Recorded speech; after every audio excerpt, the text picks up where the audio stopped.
வணக்கம் நண்பர்களே, இன்றைக்கி ஜூன் 3ஆம் தேதி வேர்ல்டு பைசைக்கிள் டே. நம்ம சேனல் மூலியமாக உலகமெங்கும் சைக்கிள் ஓட்டி கொண்டிருக்கிற அனைத்து நண்பர்களுக்கும் சைக்கிள் தின வாழ்த்துக்கள்.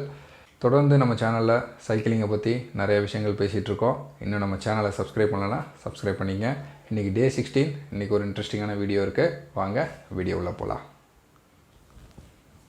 இப்போ நீங்கள் ஸ்க்ரீனில் பார்த்துட்ருக்கிறது தான் ரெக்கும்பண்ட் பைசைக்கிள். 1920களிலே இந்த டைப் ஆஃப் பைசைக்கிள் வந்து ரொம்ப ஃபேமஸாக இருந்துச்சு.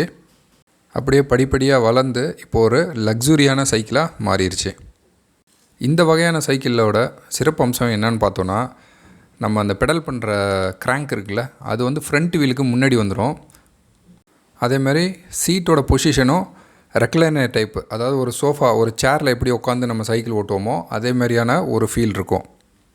இந்த வகையான சைக்கிள் வந்து ஆரம்பிக்கிறதுனால சிட்டிங் போன்ஸ், அப்புறமேட்டுக்கு ஷோல்டர் பெயின் கூட அவாய்ட் பண்ணலாம் அப்படின்னு சொல்கிறாங்க. இந்த வகையான சைக்கிளில் நம்மளுக்கு வந்து 3 வீலு, அதாவது ட்ரை சைக்கிள் அப்படின்னு சொல்லுவோம்ல, அந்த மாதிரி 3 வீலு வச்ச சைக்கிள்ஸும் வந்து அவைலபிளாக இருக்குது. இது வந்து பேலன்ஸ் வந்து கொஞ்சம் கஷ்டமாக இருக்குது அப்படின்னு ஃபீல் பண்ணுறவங்களுக்கு இந்த ட்ரை சைக்கிள் மாடல் ரொம்ப ஹெல்ப்ஃபுல்லாகவே இருக்கும். வீடியோட எண்டுக்கு வந்துட்டோம்.